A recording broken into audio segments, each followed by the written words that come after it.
am a betting man, and I wager that you need better underwear. Stick around till the end of this video, though you're probably stuck down there already, for essential info on Sheath underwear, the best skivvies in the biz. Of all the bizarre things that I've witnessed on campaigns over the years, over my long history of being involved in politics, in and around politicians, in and around campaign events, yesterday's, by far, bar none, no comparison took the cake. Donald Trump was in Pennsylvania. He kept calling it a factory in different times of the event. And it was a shit show. Not just for him and what went on, but for the people there. You know, every one of these campaigns has an advance team, especially when you're at this level, at this stage in the campaign where everybody has Secret Service protection. There's an advance team with them. There's an advance team with the campaign to ensure entrances and exits and seating and mics and sound systems and air conditioning. That the facilities in which you hold your rallies are going to be able to comfortably accommodate what you got going on. And that includes AC. Apparently it was so hot in the room yesterday night that many people, multiple people, they were just dropping like flies all over the room, where they had to stop the events and people had to attend to medical situations.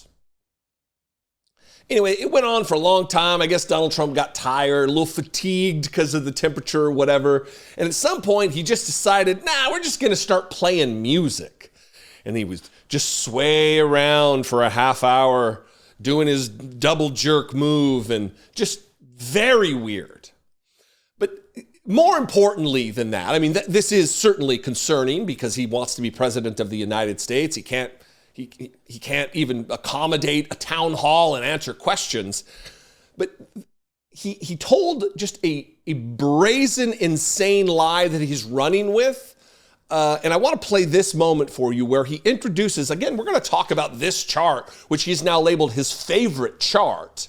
You'll remember this from the middle of last month when Representative Garcia just kind of worked Clay Higgins in a committee hearing taking this chart. But I'm going to play this clip and then we're going to address the insane lie that he's telling while showing a chart that also shows that he's lying, and they don't care. Watch this. Why don't we do, and I mean this, if my guys can hear me, two things. Put up the chart, my favorite chart. My all-time favorite chart. And let's listen to Pavarotti sing Ave Maria. Can you hear that? They gave me the Ave Maria with no voice. There it is. That's my favorite piece of paper anywhere in the world. I sleep with it every night. I kiss it. I kiss it.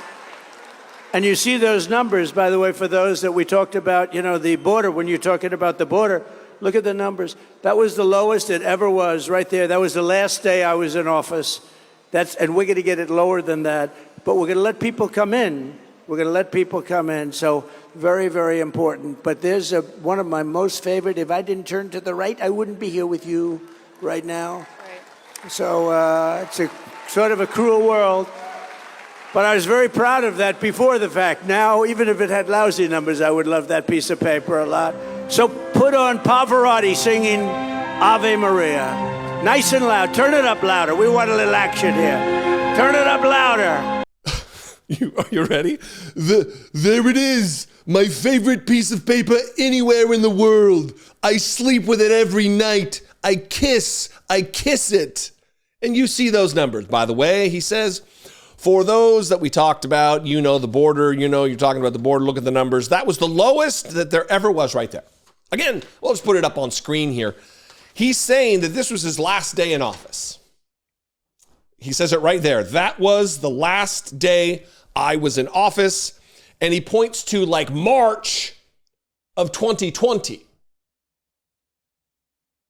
That was not his last day in office. That was actually just under a year before the insurrection took place when he was still in office.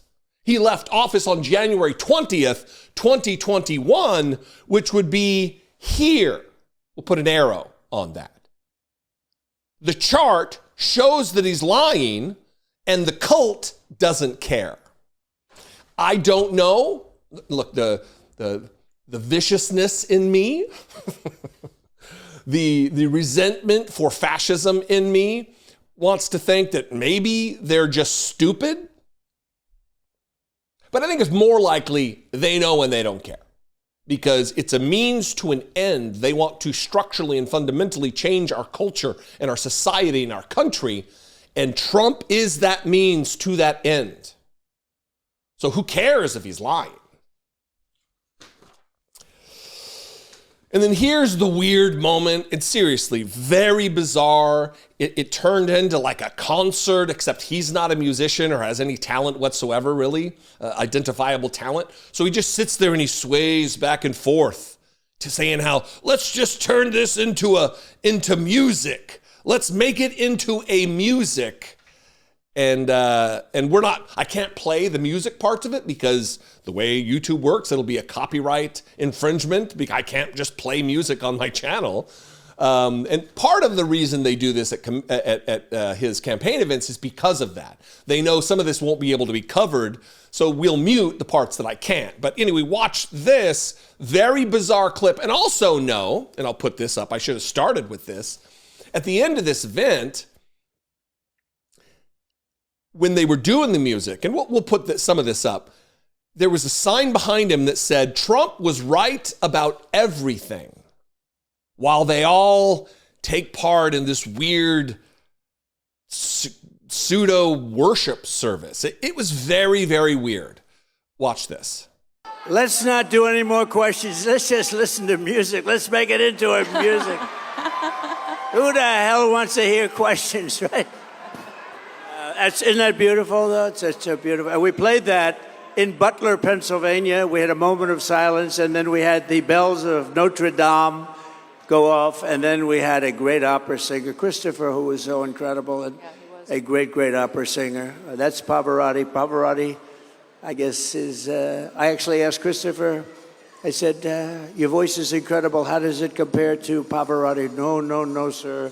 He was the maestro. He was the greatest of them all. And this man's voice, you all probably heard it. He was phenomenal. But he said, no, Pavarotti was the greatest. Maybe we'll play Time to Say Goodbye when we end. Yes, okay? That sounds fantastic. All right, do we want to do that? Absolutely. We'll have a little, instead of your normal, like, rock out of the place. Yes. He's rambling about opera singers like that. Fox News, low information audience has any idea? Like they're fans of Pavarotti or Christopher whoever? Weird. But here, we'll wrap with this. We'll split the screen. We'll put this silent video up while I'm talking here of, I have like it was like a half hour of him just rambling or standing on stage and swaying back and forth and playing songs that are absolutely like YMCA. It's like a gay anthem. What is he? It's just weird. It is bizarre. Donald Trump was like yanked out of a time capsule, and he thinks it's still the late 70s and early 80s. All the music that he plays are from the late 70s, 80s, and into the early 90s with Sinead O'Connor playing, someone who was absolutely an opponent of fascism. She got banned from Saturday Night Live from ripping a picture of the Pope in half to protest the sexual abuse of the Catholic Church. She would not be someone who would be a Trump person. The late, great Sinead O'Connor. Yet Donald Trump just luxuriates in her talent and music. It's weird. It is Donald Trump untethering from reality and unraveling from any situation in his brain that would make a good president.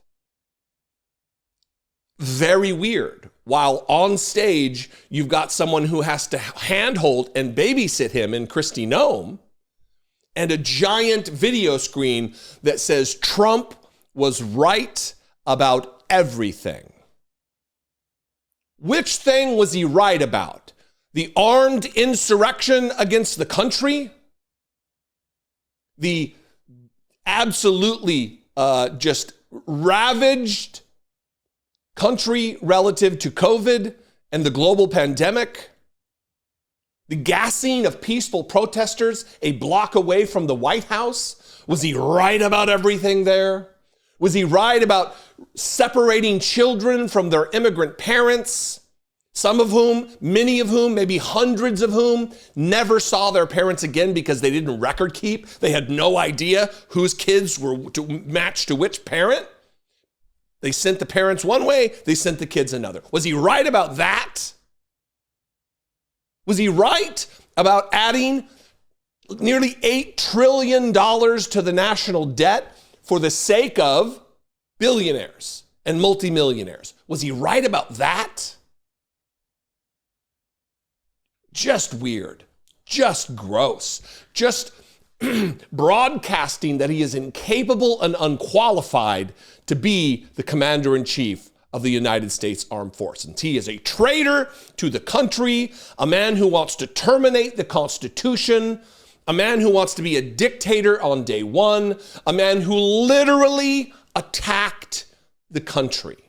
He wants to end democracy. But Trump was right about everything.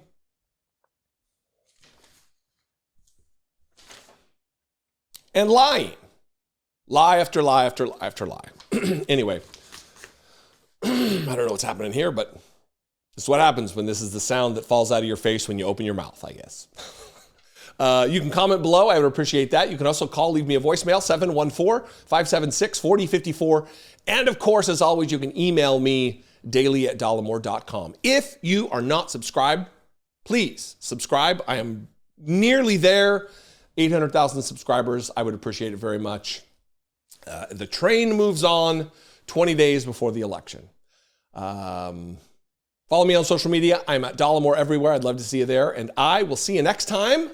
Stick around for this offer from today's sponsor, Sheath Underwear. There are so many unknowns in life. It often feels like a game of chance. Things often turn out differently than expected, despite the best planning or intentions. Interest rates, that fancy bottle of wine you bought, heck, the election, so much feels like a gamble. One thing you do not have to speculate on, your underwear, or mine for that matter. Designed by a U.S. military soldier while in Iraq, a guy who knows something about steaks, Sheath Underwear's dual pouch system ensures your package won't stick to your leg, while also giving everything some space by separating your gambler from his dice. You see what I'm doing here? Thanks to this testicular tech, Sheath has successfully been protecting your most valuable assets for over 10 years. They are recommended by multiple doctors and urologists and have over 20,000 five-star reviews from customers like me. I'm one of those 20,000 reviews. My sheaths have been with me through thick and thin, both before I was a bit heavier than I am now, and now as the leaner version of me. Trademark or copyright that. I love these things. I think that's pretty clear. So no more garment gambling, all right? Head to sheathunderwear.com/Dollemore to score 20% off. You don't need to be a high roller. You see the theme here, the gambling and the dice and the... It's good, right? You don't have to be a high roller to have unbeatable underwear. My go-tos are the Airflow Mesh, but Sheath has tons of excellent styles and designs. All sheaths are backed by a 2-year warranty and will land on your doorstep near instantly thanks to blindingly fast shipping, which is free in the United States on orders over $75. Also, your purchase actually does affect positive change, and this is very important. Sheath supports multiple charities like Socks for Soldiers and Doctors Without Borders, so you're winning for the world too when you buy from Sheath. Don't roll the dice on your drawers. Score 20% off right now when you head to sheathunderwear.com/Dollemore. Real change starts with you and, believe it or not, your package. Upgrade your undergarments to Sheath.